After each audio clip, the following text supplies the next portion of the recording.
Hello everybody, I am Mohammad Afaq and welcome back to Afaqi Academy once again. First of all video last तक देखना और like भी करना और ज़्यादा से ज़्यादा शेयर भी करना। अगर कोई डाउट या सुझाव हो तो वीडियोस पर कमेंट भी करना और चैनल को रेड कलर के बटन पर प्रेस करके सब्सक्राइब कीजिए, देन नोटिफिकेशन बेल पर भी प्रेस कीजिए जिससे कि आगे आने वाले मेरे वीडियोस के नोटिफिकेशंस आपको मिलते रहें। As you have seen in the thumbnail, इस वीडियो में मैं कंटिन्यू कर रहा हूँ क्लास 9 के chapter number 5 introduction to Euclid's geometry. पिछले कुछ वीडियोस में हमने एक्सरसाइज 1.5 पे बेस्ड 5.1 पे बेस्ड कॉन्सेप्ट पढ़े थे और एक्सरसाइज के क्वेश्चंस के थे। इस चैप्टर में टोटल 2 ही एक्सरसाइज है, तो अब हम एक्सरसाइज 5.2 से पहले 2 पर आने से पहले जो टॉपिक है कि different versions of Euclid's fifth postulate वो पढ़ने वाले हैं। और उससे पहले हम कुछ डेफिनेशंस पढ़ने वाले हैं इंटरसेक्टिंग लाइंस की और पैरेलल लाइंस की, और उसके बाद में हम कुछ थ्योरम्स 3 थ्योरम्स पढ़ेंगे और एक एग्जाम पढ़ेंगे जो कि प्लेफेयर्स एग्जाम है and R D Sharma sir की बुक में पैरेलल एग्जाम के नाम से है, वो एग्जाम सेम एग्जाम है। और 3 हम थ्योरम पढ़ेंगे, एक एग्जाम पढ़ेंगे इस वीडियो में। नेक्स्ट वीडियो में हम एक्सरसाइज 5 पॉइंट के दोनों क्वेश्चंस करेंगे। सो स्टार्ट करते हैं। मैंने यहाँ पर लिख रखा है इंटरसेक्टिंग लाइंस की डेफिनेशन और पैरेलल लाइंस की डेफिनेशन। तो देखिए कि इंटरसेक्टिंग लाइंस क्या होती है। Two lines are called intersecting lines if they have a common point, the common point is called the point of intersection. क्या मतलब हुआ इसका कि मैंने 2 लाइंस खींची, एक एल खींची और एक एम लाइन खींची, तो एल और एम का जो कॉमन पॉइंट है वो यहाँ दिख रहा है। तो जो इस पॉइंट को पी को क्या बोलते हैं, पॉइंट ऑफ इंटरसेक्शन। लाइन के जो है लाइन इस तरीके से हो सकती है, एल लाइन ऐसे हो, एम लाइन ऐसे हो, किसी भी तरीके से हो सकती है किसी भी एंगल पे। तो ये जो पॉइंट ऑफ जो कॉमन है इसे बोलते हैं point of intersection of 2 lines. Next है parallel lines definition. 2 lines are called parallel lines if they have no common point. 2 lines को parallel lines कब बोलेंगे जब इनमें कोई common point ना हो। तो मैंने एक लाइन यहाँ पे L खींच रखी है, एक M लाइन खींच रखी है। तो ये लाइंस पैरेलल कब होती हैं कि जब ये नॉन इंटरसेक्टिंग होती है, यानी कि इनमें कभी भी कोई पॉइंट कॉमन नहीं होगा, चाहे हम इनफाइनाइट में लेफ्ट में राइट में चले जाएं चाहे लेफ्ट में चले जाएं। क्यों? क्योंकि इनके जो परपेंडिकुलर डिस्टेंस है, यानी कि इन 2 लाइंस के बीच की जो डिस्टेंस है परपेंडिकुलर डिस्टेंस, वो हमेशा कांस्टेंट रहने वाली है। मैंने यहाँ पॉइंट पी ले रखा है और यहाँ पे पॉइंट मैंने क्यू ले रखा है। 2 लाइंस की परपेंडिकुलर डिस्टेंस एच मान लिया इसे, और अदर कोई सा पॉइंट ले लें और उसके बीच एल पे और एम पे दोनों पॉइंट्स के बीच की जो डिस्टेंस है परपेंडिकुलर डिस्टेंस वो हमेशा सेम रहने वाली है। यानी कि जो 2 पॉइंट्स होते हैं मतलब those lines on which 2 points the distance between 2 points always remains equidistant are called parallel lines. इस तरीके से एक डेफिनेशन में हो सकती है। पैरेलल लाइंस ऐसी हो कोई जरूरी नहीं हॉरिजॉन्टल ले ली, मैंने यहाँ पे वर्टिकल ले लिए, 2 पॉइंट्स के बीच की डिस्टेंस दी गई। सिमिलरली किसी एंगल पे 2 लाइंस पैरेलल लाइंस हो सकती हैं। तो इस तरीके से हम पैरेलल लाइंस को समझ सकते हैं और इंटरसेक्टिंग लाइंस को समझ सकते हैं। ये क्यों कर रहा है, क्योंकि आगे जो मैं थ्योरम कराने वाला हूँ इसलिए पढ़ रहे हैं, क्योंकि जिससे कि हमारी इंटरसेक्टिंग जिसमें कि हमारी इंटरसेक्टिंग और पैरेलल लाइंस की डेफिनेशन की जरूरत पड़ेगी। तो अभी हम आगे बढ़ते हैं। नेक्स्ट क्या पढ़ने वाले हैं, एक थ्योरम पढ़ेंगे, देन उसके बाद में हम प्लेफेयर्स एक्सियम जो कि एनसीईआरटी में दे रखी है, और उस प्लेफेयर एक्सियम को पैरेलल एक्सियम भी बोलते हैं, ऐसा NCERT sorry R D Sharma sir की बुक में दे रखा है। तो पैरेलल एक्सियम और प्लेफेयर्स एक्सियम एक ही चीज है, हम जिसे पढ़ेंगे आगे, और एक थ्योरम पढ़ेंगे। उससे पहले थ्योरम और एक्सियम और पोस्टुलेट में क्या डिफरेंस होता है कि एक्सियम और पोस्टुलेट को हमें प्रूव करने की जरूरत नहीं पड़ती है, पर थ्योरम में हम कुछ एक्सियम्स को या प्रीवियस यूज्ड किसी थ्योरम के रिजल्ट से नेक्स्ट जो है वो एक्सियम के थ्रू थ्योरम को प्रूव करते हैं या फिर एक्सियम या फिर थ्योरम का रिजल्ट यूज करके अगेन अगली थ्योरम प्रूव करते हैं। तो 3 थ्योरम्स पढ़ेंगे और एक एक्सियम पढ़ेंगे। तो पहले हम पढ़ते हैं थ्योरम नंबर 1 पढ़ लेते हैं, जो एनसीईआरटी में नहीं दे रखी है but R D Sharma sir की बुक में दे रखी है, और ये तीनों थ्योरम्स इंपॉर्टेंट है, इसीलिए हम पढ़ने वाले हैं। Theorem number 1, prove that two distinct lines cannot have more than one point in common. Prove that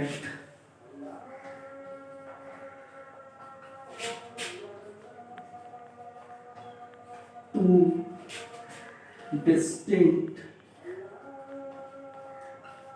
lines cannot have more than one point in common.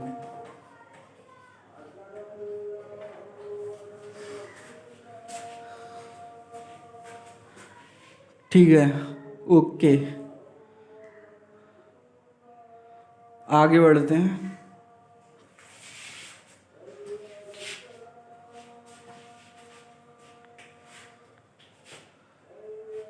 क्या करेंगे, सबसे पहले हम थ्योरम जब प्रूव करते हैं तो सबसे पहले गिवन लिखते हैं, गिवन के बाद में टू प्रूव लिखते हैं, देन हम उसके बाद में नेक्स्ट प्रूफ लिखते हैं। हमें क्या क्या दे रखा है, देन हमें क्या प्रूव करना है, और जो प्रूफ है वो हम लिखते हैं। तो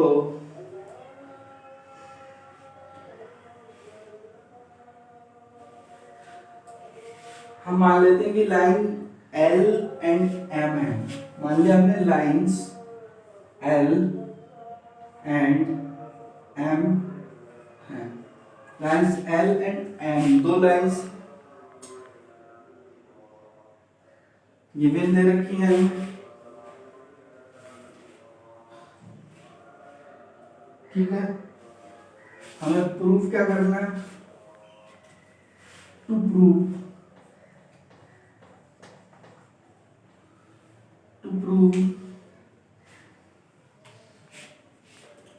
lines L and M have at most one point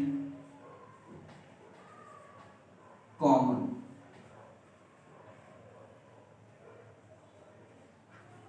at most का मतलब हुआ है कि ज्यादा में ज्यादा से ज्यादा एक पॉइंट कॉमन हो सकता है, और ये भी हो सकता है कि कोई पॉइंट कॉमन ही ना हो। तो प्रूफ में दो केस बनेंगे, एक पैरेलल लाइंस का केस बनेगा और एक इंटरसेक्टिंग लाइन का केस बनेगा।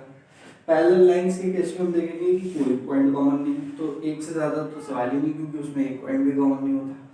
अगर हम दूसरा पॉइंट केस देखें जिसमें इंटरसेक्टिंग लाइंस हो, तो हम क्या करेंगे कि मेथड ऑफ कंट्राडिक्शन यूज करके सेकंड केस को प्रूव करेंगे कि हम मान लेंगे कि दो लाइंस में दो पॉइंट कॉमन है, और हमारी इस अजम्पशन सपोजिशन जो है, हमारी इसी सपोजिशन को हम प्रीवियस यूज एक्सियम से क्या करेंगे, अपोज करेंगे। मतलब कि प्रीवियस यूज एक्सियम से जो रिजल्ट है आया वो हमारा evident truth, self evident truth होता है, और जब हमारा रिजल्ट जो है वो कुछ उसके अगेंस्ट बोल रहा हो, तो यानी कि जो हमने सपोजिशन दिया था वो हमारा रॉन्ग है, और अगर हमारा सपोजिशन रॉन्ग है तो उसका अपोजिट जो कि ओनली पॉसिबिलिटी है वो उसकी होगा। सही है। हम लिखते हैं प्रूफ में case 1, case number 1, two lines are parallel, parallel का सिंबल होता है इस तरीके से, दो लाइंस को ऐसे ड्रॉ करते हैं 11 की तरह। तो अगर टू लाइंस पैरेलल है तो एक लाइन ये रही, एक लाइन ये रही।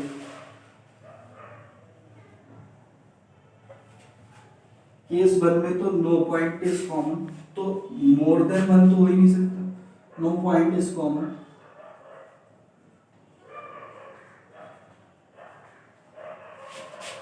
L M. केस 2 में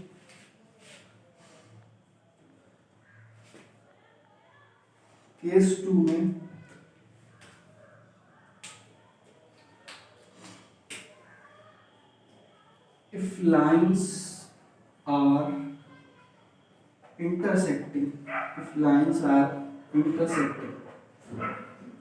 अगर इंटरसेक्टिंग लाइन्स हो,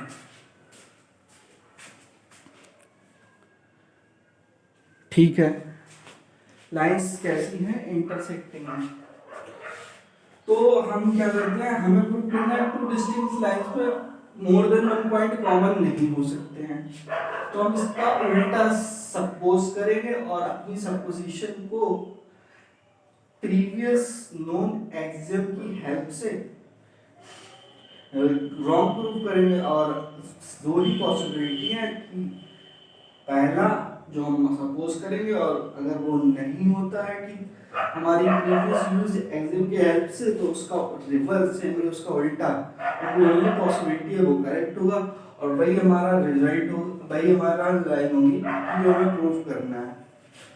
तो हम मेथड ऑफ कंट्राडिक्शन यूज करेंगे। तो हम क्या करते हैं, हमें प्रूव करना है लाइन से लाइन एटमॉस्फेयर पॉइंट कौन, तो हम इसका उल्टा मान लेते हैं कि lines L and M have 2 points in common. Line L and M have 2 points in common. मान लिया कि 2 पॉइंट्स कॉमन है। अब 2 पॉइंट्स कॉमन हो नहीं सकते, ये बात तो पहली बात तो हमें प्रूव करनी है, और चूंकि थ्योरम है तो हमें ये बात तो क्लियर है कि जो बोला गया प्रूफ करने को वो तो ट्रू हो गई। तो अगर हम कितनी भी कोशिश कर लें दो लाइंस को इंटरसेक्ट करा करके, तो इंटरसेक्ट करा करके स्ट्रेट लाइंस को हम ज्योमेट्रिकली बना नहीं सकते कि जिसमें 2 पॉइंट्स कॉमन हो। बट एक केस में हम बना सकते हैं कि L लाइन M लाइन के साथ कोइंसिडेंट हो, और अगर L तो इनफाइनाइट पॉइंट्स कॉमन हो जाएंगे, लेकिन अगर L लाइन M लाइन के साथ कोइंसिडेंट हो जाएगी तो जो दोनों लाइंस हैं वो सेम लाइन हो जाएंगी, तो डिस्टिंक्ट लाइन तो नहीं रह जाएंगी, जो कि हमारा क्या है स्टेटमेंट में दे रखा है कि 2 डिस्टिंक्ट लाइंस। तो लाइन से अगर डिस्टिंक्ट नहीं रह जाएंगी तो जो हमारा प्रूफ है वो उसका आधार ही क्या हो जाएगा, खत्म हो जाएगा। जो बोला गया है डिस्टिंक्ट लाइन नहीं है वो ही नहीं होगा, तो वो तो प्रूफ चलेगा नहीं कोइंसिडेंट वाला केस। तो नॉन कोइंसिडेंस वाला केस में हम कितनी कोशिश करें थ्योरेटिकली नाइट तो ड्रॉ कर सकते हैं, और उल्टा हम अगर थ्योरेटिकली प्रूफ करें तो हमने मान लिया, तो अब हमें पता है कि by Euclid's axiom, by axiom कि ओनली वन लाइन ये होती है, एक्सियम पीछे हमने पढ़ी थी, कैन पास थ्रू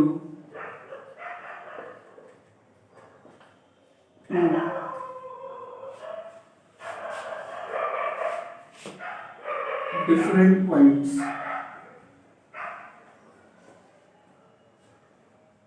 हमें पता है कि एक ही लाइन पास हो सकती है 2 डिफरेंट पॉइंट्स से, और हमने क्या अज्यूम किया है कि lines are intersecting and lines L and M 2 points common.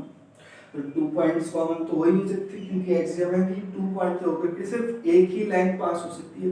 तो हमने जो अभी सपोज किया था वो क्या हो गया है, गलत हो गया। इसका मतलब दिस implies कि lines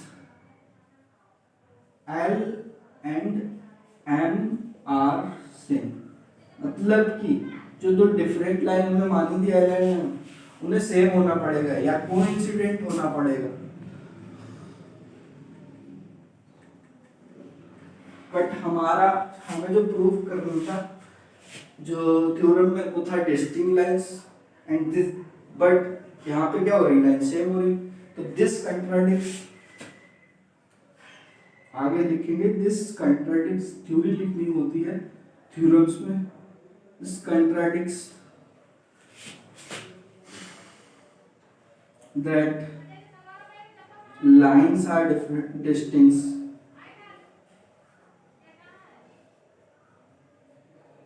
so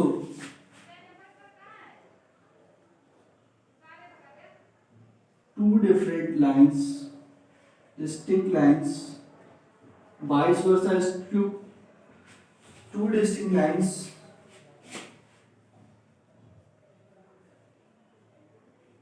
have at most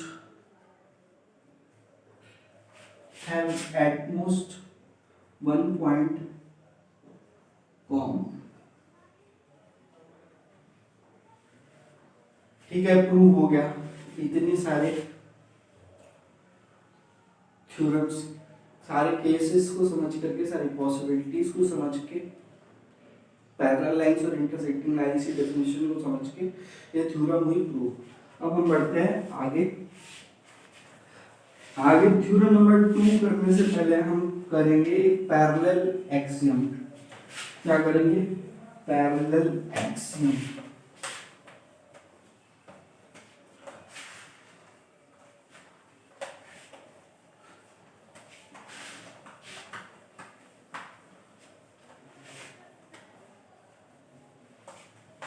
parallel axiom को प्लेफियस एक्सियम भी बोलते हैं, और ये डिफरेंट वर्जन भी होता है यूक्लिड की फिफ्थ पोस्टुलेट का। ओके, ठीक है, वीडियो हो चुका है 17 मिनट का, तो मैं इसे एंड करता हूँ। नेक्स्ट वीडियो में पढ़ लेंगे प्लेफियस एक्सियम।